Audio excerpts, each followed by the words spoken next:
Rioni Pals, Ting Lion, all a to them. Daniel producer. Nino mukwano, omukwano gwasibye my love. Switch omukwano, nyamba bambi, ojo nkwateko wano ulire. Nino mukwano, omukwano gwasibye my love. Switch omukwano, nyamba mama, ojo nkwateko wano nyweze. Iya nino mukwano gujudde mata, kulimo omubisi gwenjuki nawera abayo.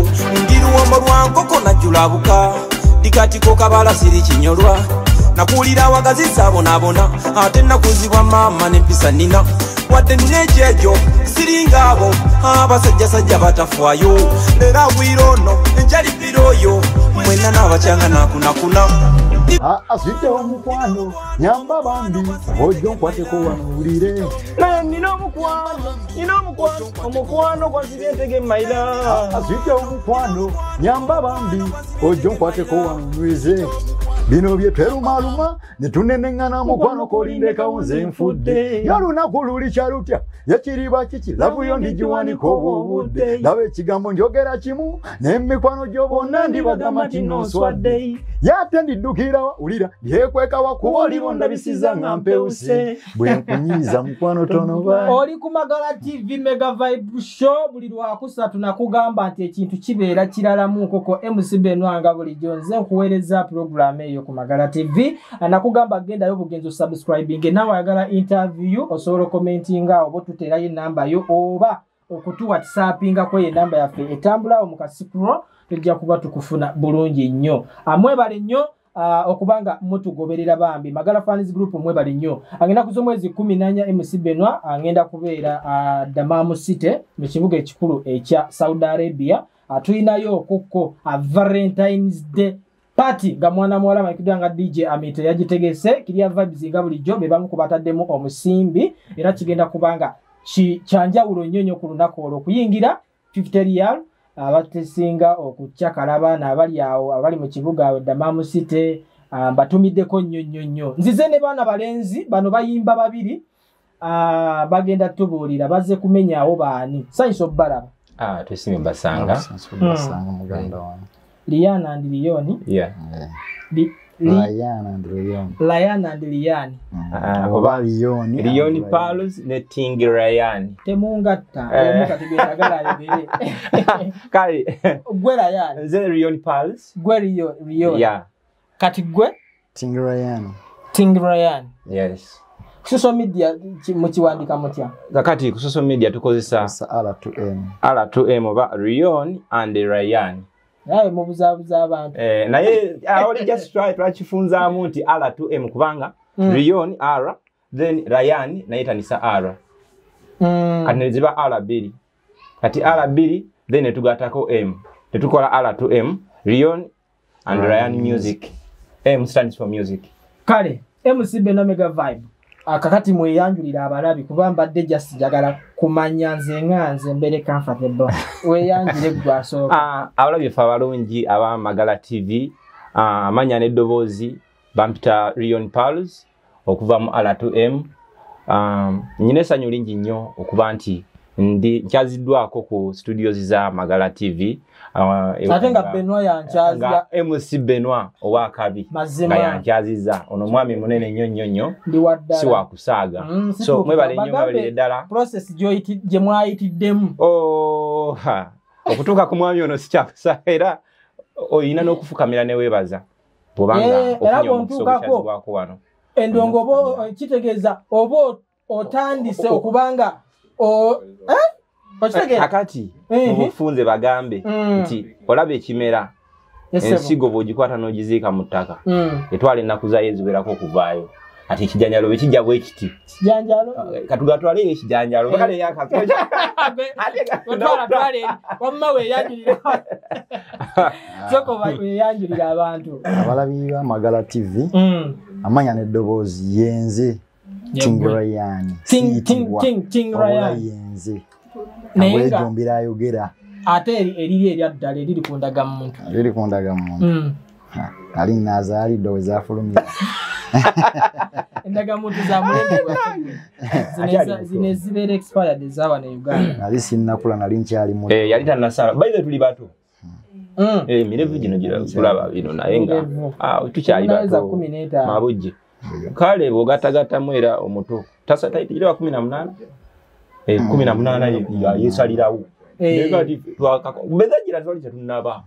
Kubanga tezituta emyaka nga 10.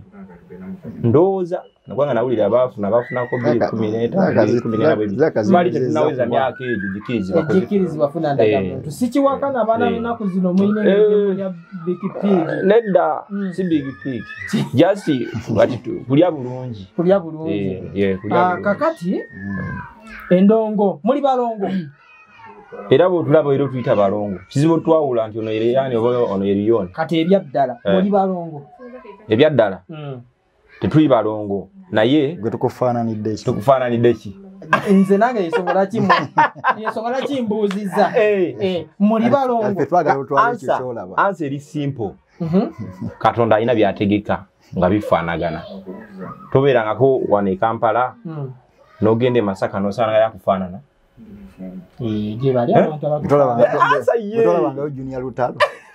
okitegedde kati byebyo nate okufaanana si Luganda iso lwaki mbabuuziza muli balongo tetwagala otwale kyolaba ate n'ekirala tuyinza obuteewakana omanyi lwaki nti ffenna tuli bato ono nange abasajja batambula tuyinza okuba twali twebulako ne taata nga yayita eri kati mwe mwakola okunoonyereza tubije mu mbu kati mwe mwakola okunoonyereza twagenda olaba ng'endowooza zaffe almost zifaanagana endowooza zaffe enneeyisa enkola yaffe y'emirimu engeri gye tuwewamu ebitiibwa n'okuwa abantu abalala ebitiibwa netwebuuza ffe kuba tuli ba Luganda muli ba Luganda baina ebiseera ebisinga omuntu bw'omala okumusemberera n'olaba endowooza ye neeyisa biki mulimu ebintu by'olabanga mutufu naye ayo yatwala ebintu ebinfaana era wamu namugamba olumu ne mugamba naye muganda wange yani okimanyi taata alabika we yatambuliranga edda mu biseera bye ebyemabega alabika yayitayo eri oli muganda wange ati awo muganda kwe tuli MC Benoit nkyali ne Rihanna ndiki nali amanya bazibu R2M tujja okukozesa okusobola okuba nga tufuna mugundi tugendeko direct ku kya music music industry nezeefuna couples kuba kati mwe muyimba muli couple as in duo nti tuze tufuna abayimbi ab'ekikula bwe kityo naye ne bamala ne bavaawo mwe kiki ekyabasikiriza oba kiki ekyabasikiriza okugamba nti bwe twegatta ababiri tusobola okulabika nga tuvaamu omulamu oba tusobola okukola ekituufu omuntu ayinza okwebuuza nti omu tasobola kwemalirira okusinziira ku kino kye mwakola R2M mbuuziza gwe kuba gwe toyogerayogera nnyo asitera kubala bigambo byange yesebo naye nga bw'omanyi nti obukya buziba twali tuli eyo tulina gye tugenze twasisinkana eyo era ku sho ezimu eyo tulina okuwulira nga buli omu akakasiza tugamba mwana munange oyo nantukena nga mwana n'ekintu kyenyagala tubale naye tukoze tutya ne mugamba nze blood wendi siina buzibu nangamba olabye otya bwe tugatta ekintu kyaffe kino nekitwanguyira nga bwolaba tukikola babiri kuba music ono mwesanga buli omu ayimba lulwe twali singo buli omu naye bwe twatunulamu tulanga music yamenya nnyo naddala ng'oli bw'omu nga bw'omanyi embeera ye Uganda naddala kasente ako tukwasaganya ekintu kyaffe kino Ntwa tugenda kukola kino naayitayo kino kijja twanguyira netukola ki tugatta obwongo era ndowooza olimba olwo tugiddemu nga temunaba kukola luyimba olwo nnyimba kize mwali mukoze nga buli omu ali ku lulwe ennyimba zaaliwo nga nnyingi nga buli omu naye kati bwe twagenda okwesoma ne tweyiga ne twestudinga bulungi twagenda okulaba nti ono bw'aba abulamu okuwanika eddoboozi zaate nsobola oliwanika eno ye Mega Vibe Show. Akati ababitujja ali mu katebe kave mu tujja. Ulira wali watamanyi nina okumanyi kwatula mu katebe gwatamanyi kuluno byampako jja kummanya. Nze nkukonye nze munyera nze biyenje nze bikuwe bisula bikuluma mu kitani. Monday up to Friday. Obalaze ensobi zange tuli mu kkubo tujja temupowa muwanike. Yenzo mukunja atasera utaganja no ame machindi boy. Mukunja atasera. Nze bwemba eddoboozi erya bass nga siririna bulungi nga sisobola kugumiza ono kyagumiza. Nate mu luyimba luno lwetuzanye amaloboozi gafaanagana.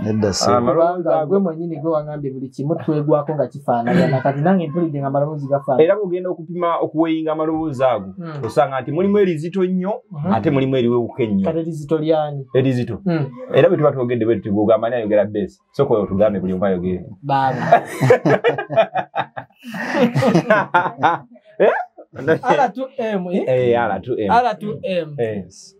Onasobola okuyimba ono. Iyo bass yo esobola okwabya omuzinda alujujino. Muganda wange. Omanyi omuganda agamba tunyuma kyesize. Manya abakazi baagala abantu abawombeefu we bati. Kati ayinza okuba katula k'ebikiri n'esebo naye bw'abeere. Nalo. Musajja muyimbi alinga Chris Evan. Handsome oyo. Babeera bimuyite ye tubeerayo nayo. Ogamba osobola yimba. Ati okusinziira ku mbeera. Take an example of Chris Evan is mulaba ali humble. Eri ayimba solid. Okuyimba ayogera naye bw'abeera eno mu bantu ba bulijjo tayogera. Abantu abagezi baba. Ate waliyo n'abagezi abalala nga boogera nnyo kati nga bondaba. Oyogera nnyo bongo babusala nnyo ne wabeeramu omugezi omulala nga yaba musirisi. Ate kati kitegeeza kati gwoba mugezi kuba oyogera n'okwogera by'oyogera oba obiyisa mu kasenge gya musu. Ate omuganda agamba nti obukola ki nti okusirika tebuba butakola ki tebuba butamanya kanaye mu kusirika kwe alina byamanyi bingi.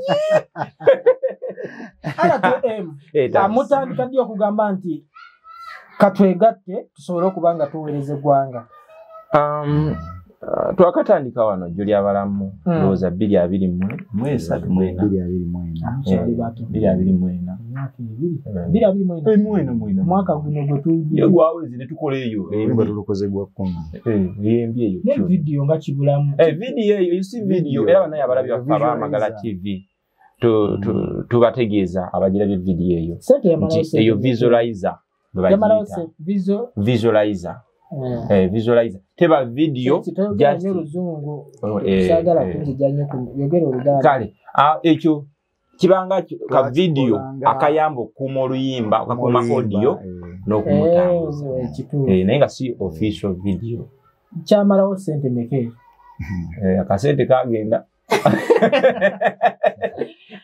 akasente kagenda amwogera amazima akasente kagenda kuba tetulina kamera kati kambuzeemu muyina oluyimba lumu nyingi nekati olulagira wano kati mu budde buno we mwegattidde muyina oluyimba lumu waliwo n'endala nyingi eziri mu studio nekati gye tuva nakati muva nkutidde anko tubakakasa okay oyinayo so oyinayo so mukole ki okakase enyimba zikyali mu studio zemwagala oyimba ekyalufuluma demo mukwano tetukola eba demo oluyimba lutanafuluma eri ebadde demo ansa yoba nedda Terendaze anedda ebadde demo oluyimba olwo lulungi mukwano basooka okulwana nga ffe tetunnaluwana ffe bannyini bwe lwafuluma ne tuwulanga kibulamu aba naye yakuba ebiki gwe ng'omuntu owuliriza naye toluwadde budde n'oluyimba olwo mwalubba okusinziira nga bwe nduwadde baba ewaani kankomewo katono nnyo oluyimba olwo lubbe R2M kati nedda ngenda babulira omuyimbi gwe mwabbiri oluyimba eno ye Mega Vibe Show. Akati ababitujja ali mu katebe kave mu tujja. Ulira wali watamanyi nina okumanyi kwatula mu katebe gwatamanyi kuluno byampako jja kummanya. Nze nkukonye nze munyera nze biyenje nze bikuwe bisula bikuluma mu kitani. Monday up to Friday. Obalaze ensobi zange tuli mu kkubo tujja temupowa muwanike. Yenzo omukunja atasera utaganja no ame machindi boy. Omukunja atasera.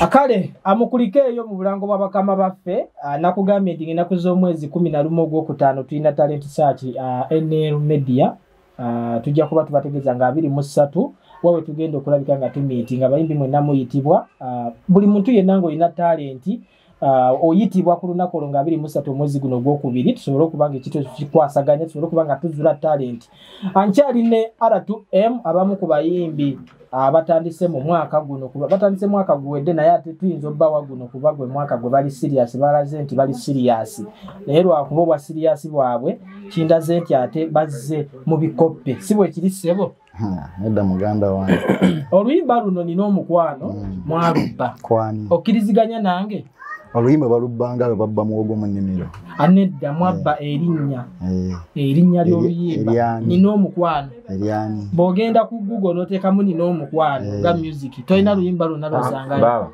nanti bw'oba osaakinga R2M nina omukwano osaakinga ani omulala ati bw'oteekako nina omukwano bakuleetera ennyimba zonna kitegeeza temwasooka kukola research nga mukola oluyimba olwo nina omukwano ani ayinza okuyimba lyrics ezo ze twayimba nina omukwano we baseerabidde yali yaani nina omukwano yali papa Misaki yaluyimba yalina mukwano gwa Yesu ate guno si gwa Yesu era oluyimba mwalubba ku Misaki yalina omukwano gwa Yesu kansabe embuuze naye oyogera nnyo anti munaye nange wempulira wekiyiseeko ebbali nange mba nyina okubuuza ntegeere kubanga ali awandika oluyimba luno oluyimba kubanga yono anti kati nange kansabe embuuze mukama wange baba bakola oluyimba tebabesinga ku taito ebiri mu luyimba kati kambuuze taata nawulirako omuyimbi ayayimba ow'omukwano Late Mose Radio yayimba ow'omukwano naate mu kiseera kyekimu wayise ebbanga tono ngenza owulira saha ng'alina ow'omukwano taito yeemu katugambe akati katubuuze buli waali wizo naye aloope yafa gwe wizo tavunanyizibwa ku nyimba za Good Life leka naawe wizo yafa ate abafamire mu ndongo nedda ndekana ina akayimba akapya kenda kati ebyabikola just kusanyusa ate abafamire wizo yafa nze ngamba teyafa ani wizo okyamulaba wali anti ye nga atalaba muntu gwasobola kuyimba naye omuntu yafa omuyimbi afa mu music kakati kiri nanti ye nga talaba omuntu gwasobola kuyimba naye yafa mu music ofuna bulungi ng'ogyeko oli nti yafa ono yafa mu music so kati mmwe oluyimba nina omukwano lwa Misaki Semakula naye tuyimbemu ye Misaki agamba ati bw'aba ayimba agamba ati era nze bagenda kulaba kyenjogerako era ndowooza ngenda kuba nga tebalirwa gospel anti nange kyeganya mukwano yalina gwa Yesu omukwano gwalina sokulika enyimbemu nina mukwano gwange yasoka okwagala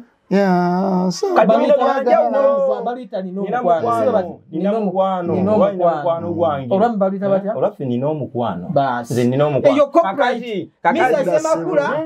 abavubuka babano R2M ndowooza okitegedde olaba nawe kenyini otegedde oluyimba lwenjogerako nga sinabakola ki wulira taito kyenkuleetedde eyo copyright esooka neguni ne munne taito eyo giraba bw'oteekako nina omukwano bakuleetera ennyimba eziriko ki eziriko nina omukwano ziringa mmeka ziwera naye njogera omuntu uliriza era nze buli gwensanga ng'alina taito y'omuyimbi gyemmanyi nakugamba era mwe munoonye ekintu kyemupapaalikawo awo nga naye sine n'omukwano bagenda bakatibetwadiknekona ayogera ono ye mulungi okwogeraffe twasooka okubba oba ffe twasembayo mwe mwasembyeyo okubba kati balibo nga tebavunaanibwa tebakwatibwa lwaki oluyimba olwogerako lwasonga lwamaanyi oluyimba lwogerako nina omukwano olwogerako lwasonga lwamaanyi lusinze ziri ezasooka okubbibwa anti bwe luba luyiseemu kekaseera tukwate ababbi oba okitegeera gwe bakwatira mu kituli yakola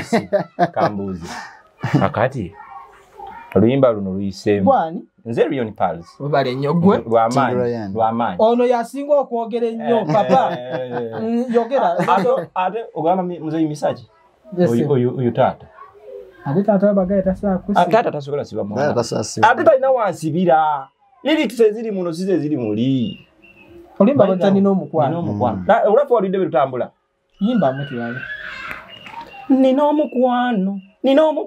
omukwano gwansibye ntege my love. Aswite omukwano nyamba bambi ojo nkwateko wano bulire. Dia nina omukwano gujjudde mata kulimu omubisi gw'enjuki nawe rabayo ndi luwombo lwa nkoko najjula buka likatiko kabala siri kinyolwa. Nakulira osoko owulira bitambula. Oli ku Magala TV Mega Vibe MC Benwa. Yes. Mwine ngeri gye mususuta mwali muwano mwalo. Twali tuwana bali. Kakati ati nga muli babiri. Twali babiri. Oba bali abawala babiri. Anti kakati fe tuba tuyimba ennyimba. Sagala ongatte. MC uli. Mwali muwana mwalo mu bali babiri. Ati MC tukiriwe kiti. Ono Eliani manyama yo. Sebo Elioni. Muluyimba luno.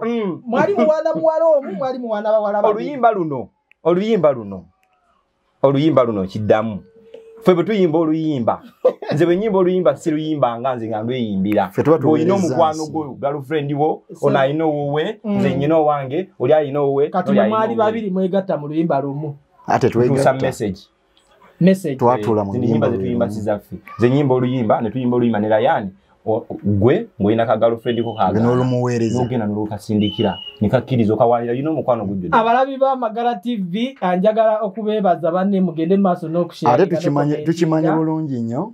Tibabeera era ne beerumaaluma. Kyova bwe twagambira nti bino bye twerumaaluma ne tunnenengana mukwano kolindekawo nze nfudde. Y'olunaku luli kyalutya. Ye kiriba kikiravuyo ndigiwaniko. Sibotera okugamba. Tegera. Bali bakuchayeko. Girlfriend. Nganje. Olanga fiance neka. Oja kwetu gwanze nkumulidde. Bakuchawa. Oli ku Magala TV. R2M ngalwachi. Tujjudde ebinonno. Mulabe. Mundekensoke bannaye joge. Njagala okuyisaawo ne kano bannaye batugoberera mwena anyogero bategeeza nti osobola okulanga naffe mu programu zaffe zonna nga Magala TV atutuukirire ku mikutu gyaffe gyonna awo osobola okuyisa message tujja kuba tukwanukula n'ennamba eyo yennyini gy'olaba okuscroll sobola ogisindikako obubaka bwo bujja kubanga butuuka. Njagala okuvaayo okwebaza PK Beats oba PK Beats recording studio balina mungono okuliraana National Zing empya be bakugamba nti gwe omuyimbi ng'oli eyo nga weetaaga okulabika nga wamma ekitole kyo kivaayo bulungi ne production omulungi abatuukirire ku National Zing empya osobola okuba ng'okola audio omulungi bayigiriza buli kimu kyonna kyonna ekikwatagana ku music n'eddoboozi oba tomanyi kuyimba batendekera ddala amaloboozi ago agasaana okuyimba. Nveeyo mbanjulire Nick Speed Institute of Technology bali Kasubi okuliraana Kibuga Stage jangu oyige kompyuta ku bwereere. Bali basomesa kompyuta ku bwereere. MC Benwa tukyaline R2M manya gabuzaabuza nasose babuzo babalongo baki simanya mulyakomu. Wewe chikufaananikidde. Sirika de kambuzo mulyakomu. Wewe chikufaananikidde. Ate bitu byonna mubikola mwenna wedambala boda mutambulira kwemu tutera kulira ku suwani so tulira mu suwani dozolaba amalala gekugamba tutera kulira ku suwani emu uliriza tutambulide ku boda kizibu olabika walabi balala ndo kwewanika wano kushuka kwate nedda sebo walabi mulala nga siffe nedda twavudde wanga ovuga motoka kikazi twavudde wanga tujja ovuga motoka kikazi ogambye otulabye nabe soko tuli olaba amalala ga ovuga motoka kikazi twavudde wanga tujja simanyi tulabye bani kale tulinde nga tugenda boda yani parking za asibo abakozi bo okuba obaza cameraman ifere tumanyi chamwe akiriwa nadala mu kisawo kino ky'endongo ya kwebale awunuze ku nsonga otuse ku nsonga entuufu tusooka ne tunyumyamu katudde ku business kati awo mumaze okutegeera nti bwe twegatta tusobola okuvaamu ekintu ekyamakulu kuba we bwali mweyawudde nga buli omu byayimba tabitegeera nedda kati we mwegatta ne mwezuula ne mulaba nga twegatta twakwatagana we mwakwata nti bwe bwegasi we mwakwatagana ne mwezuula mulaba nga mugenda kuvaamu omulamwa mwenga mmwe ekiruubirirwa kyammwe mu ndongo kyeki ekisooka sooka okwebaza okwongera okwebaza abalabi baffe abamagala abawagizi baffe ababadde batatumanyi ababadde batumanyi already mwena tubebaza olw'okubeerako nga muli live. Ekiruubirirwa kyaffe kiri kimu. Ekisooka kibinza okuba nga bisukka mu kimu, naye ekimu ku byo ekikulu nti buli muntu ku nsi olina okubaako n'olubimbiro lw'olima. Okugeza nti waliwo abayimbi abayimba emyaka egyayita babasudde bakafeero baani basebadduka ne bayimba legimu n'egenda. Waliwo abayimbi abaddako betusinza okumanya nnyo abakyase Bakamiiri, buliko ba Bobby, buliko ba Bebe, nabo ne babanga abawumuddemu. Ekitegeera ne tuddako legimu endala tulina kati basahawe bali tulina Good Life bayira nayo yaliwo tulina ekitegeera ne betutakoonyeko bangi ekitegeera.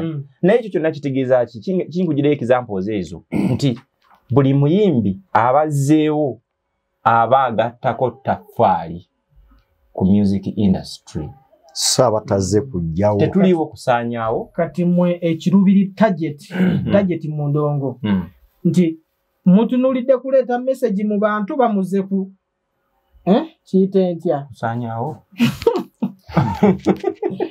oba mwe mutunulidde ssente tuze kweta message mu bantu ssente zirireeta zokka.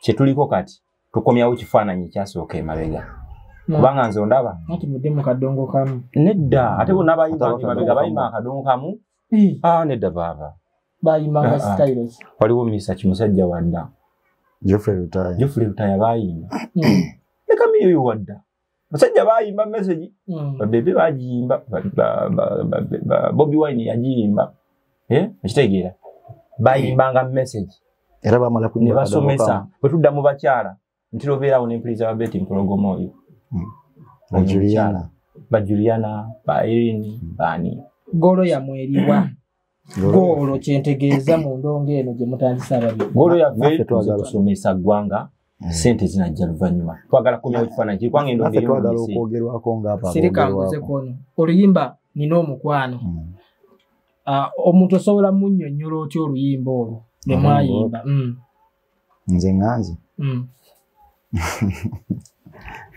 ebale kubuuza nkinnyonnyola etya kyemwali mutegeeza tetwali tutegeeza gebawulidde lyrics zibadde zigamba zitya kitwale nti siruwuli tekitwale wali oyagaddeko aba toyagalangako saagalangako waliwo omuntu atayagalangako nze ndi kwogerera abantu bangi mu kaseera kano waliwo omuntu atayagalangako tekitwale nti kale waliwo bannaffe abaagala twatwa ne tuteeka mu kiti ekyo okweteeka mu kiti ekyo nti nange nsobola okwagala nemmanyi omuntu bwe mba mwagadde nsobola mugamba ki nempulira nga nange nsobola omukwatira wano neŋŋamba yendi kuttu kulya bulungi bigambo ebyo ne bisengekera nga bw'obiwulidde ndiya nina omukwano gwejjudde mata mulimu omubisi gw'enjuki gwe bw'okigambo notokiwulira nga kiba kyatuka bulungi. Kati kambuze gwe ekibuuzo ekise onannyonnyodde nina omukwano ye okusinziira ku biyimba nga bwe yalikwata nga tusiibula mu bayimbi be kapo ze tuze twafunako B2C twalinawo bali abaana be beeyitanga baani nga bayimba kiwoko biteebyo nga bayimba mwengammwe kiki ekyabasikiriza ogamba nti bwe twegatta tusobola okubeera nga bano ekyatusikiriza anti ekyo kiri kitwayogeddeko emabega netugamba nti endongo yafuuka kintu kya bbeeyi baani abaabasikiriza abatusikiriza bwe tudda ku batusikiriza nayagala nnyo Good Life eyo nayagala nnyo Good Life ebintu byakolanga ennyimba yaabwe era bw'oba weegenderezza akafaananyi ako kajjirira nti lwaki twalinangayo radio ng'ayimba ki noti ziri ezawaggulu nga tulinayo wizo nga yomanya gyayita eno wansi ekitegeera kakati era bw'oba otwegendereza tuyinza okuba nga amaloboozi ge tuyimba sigeego kubanga ebyo sikigundi naye message etuuse ku bantu nti era owulya nti biina engeri gye bikwataganamu ate bawulira lyrics era munnange entambula gye zitambulamu ezaffe oyinza osanga mani bamanyi notubuuza ani abawandiikira naye nga ate tewali kati mbuuza ono Good Life gye mwegomba buli omu mulimu bwe twabalaba nga babiri radio ne Wizo twalaba nga Wizo alina amaanyi ag'enjawulo yalina amaanyi ag'enjawulo kati mumwe ani asinga ku munne Amaanyi. Buli omu alina amaanyi ekisaanidde. Nga wa? Gawuliddemu ayimba akerebera.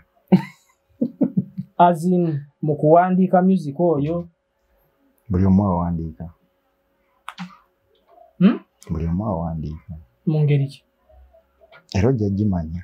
Kuba waliwo kyoga leero lwosembye tukyaza. Ani yawandiika oluyimba olwo? N'omukwano. Oluyimba olwo lwawandiikibwa R2M. Yaliwa ku mwenye. Twagambye R2M combination.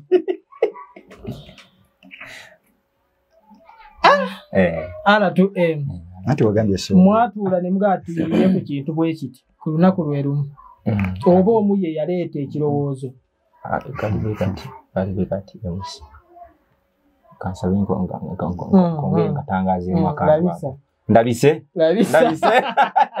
Akati twakizuula ne munnange nga naye mwana tubonye ava ku biri byatubonye kimala waliwo message gye tuyisaawo tutya osangayo omuvubuka talina bigambo bikwana muvubuka w'oli awo kano kakuyingire mu bwongo talina bigambo bikwana birungi tulabanga yoli agamba gundi nze nkwagala biki byo kitegeera mwala bwe bati bamutandika nedda oyina engeri gy'ojjamu mpola ne polite we mpola kati twatandika ne tugamba nti katuyambe kuba naffe abo abatalina bigambo ebyo bisobola kwana muwala n'agonda omusic oyo bwakola R2M ebyo bye bigambo byabwe katono nnyo yadde obudde bundese bannaye nsaba nine ekibuuzo bye mungenda buuza omwo ekibuuzo kimu nsabye busabi bannaye manyi tulina we tukoma nzija kusaidiyo mu music tulina audience nga muntu omulaba nga ayimba kati nga Gravity bwayimba ennyimba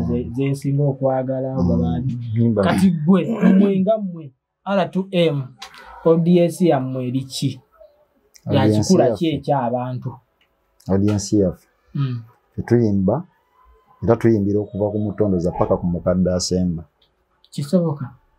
kisoboka muganda wange mukwano gwoyimba kyogamba oli agenza okukula okutuuka mu bukadde abatayise mu mukwano gwo gwenyimbako okuva ku mutwa paka ku mukulu kyogamba abato tebalina mukwano eri mikwano gyabo tulaba nk'omwana ng'ayamba muto munne omukwano gwoyogerako gw'abaana abakyawa abakyayibwa guno gw'ekikulu anti gwe bw'oba ekitute buli muntu akifuna lulyo naye ne guli ogw'abaana nagwo ogugattiramu tolaba nti olina anti buli muntu alina okwagalwa buli muntu alina okwagala okukwe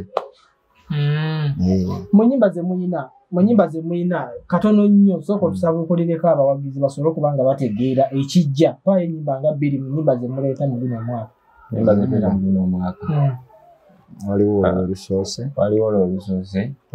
luno mwalutadde waliwo yimba kandayire bannange abalabi b'Amakula TV baba Magala TV bonna balugave kati bonna balugave naye abalabi b'Amagala TV baganda bange bagamba ekintu kimu nti beerako tovaako kuba ku nnyimba zetuleeta kati ate tulina enkola yaffe olubaddewo bwe luba nga lwakabi ate oluddawo luba lwakabi nnyo ate oluddawo luba lusufu anti ye kyabadde agamba kiikino kandayire lwe luyimba oluliwo abadde ayagala obasabuukuli waliwo ne Kabona Mawanga sampulingemu nga luyimba Kabona Mawanga nawe Kabona Mawanga ojja gamba tulina gye twalugye ekigambo twakidde manyi gwe ekolayo teweekuba gundi nga sinaba kugira nakulabye gwe obifaanaganya mangu so kakati wadde ogamba tusampulinge nyimba nyingi waliwo Mera Mistake nyimba nyingi nnyo kati tusampulingemu tiwasuza otya mukwano